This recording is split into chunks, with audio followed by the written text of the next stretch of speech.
नमस्कार मैत्रिणींनो, रिचाच किचनमध्ये तुमचं स्वागत आहे। आज मी तुम्हाला झटपट होणारी भेंडीची भाजी करून दाखवणार आहे।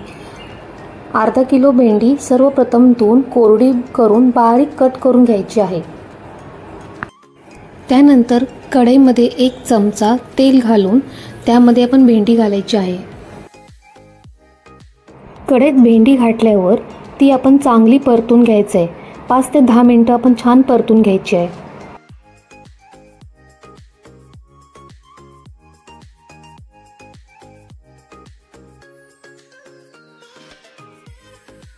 इथे बघा आपली भेंडी छान भाजलेली आहे। आता ही भेंडी मी आता दुसऱ्या भांड्यात काढून घेत आहे।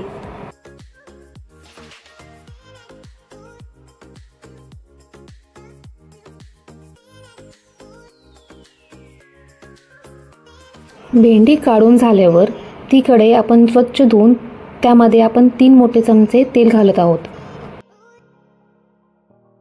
तेल चांगलं तापल्यावर त्यामध्ये मोहरी, जिरे व कढीपत्ता घालायचे आहे।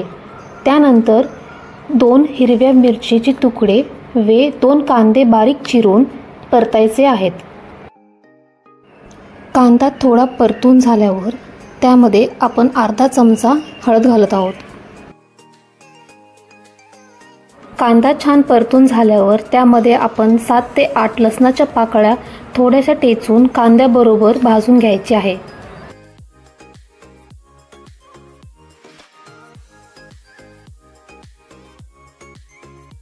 कांदा थोडासा तांबूस रंगाचा झाला की त्यामध्ये भाजून घेतलेली भेंडी घालायची आहे।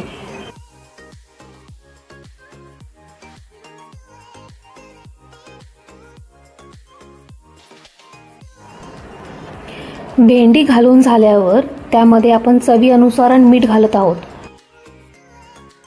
मीठ घातल्यावर थोडंसं आपण परतून घ्यायची आहे भेंडी। परतून झाल्यावर त्यामध्ये 2 मोठे चमचे दाण्याचं भरड कूट घालून परतायचं आहे। सर्व भाजी एकसारखी परतून झाल्यावर आपली भेंडीची भाजी तयार आहे। वरून कोथिंबीर पसरून टाकायची आहे। आपली झटपट भेंडीची भाजी तयार आहे सर्व करायला। आजची भेंडीची भाजी तुम्हाला कशी वाटली? प्लीज लाईक करा, शेअर करा आणि रिचाच चॅनलला सबस्क्राईब करा। Thank you for watching.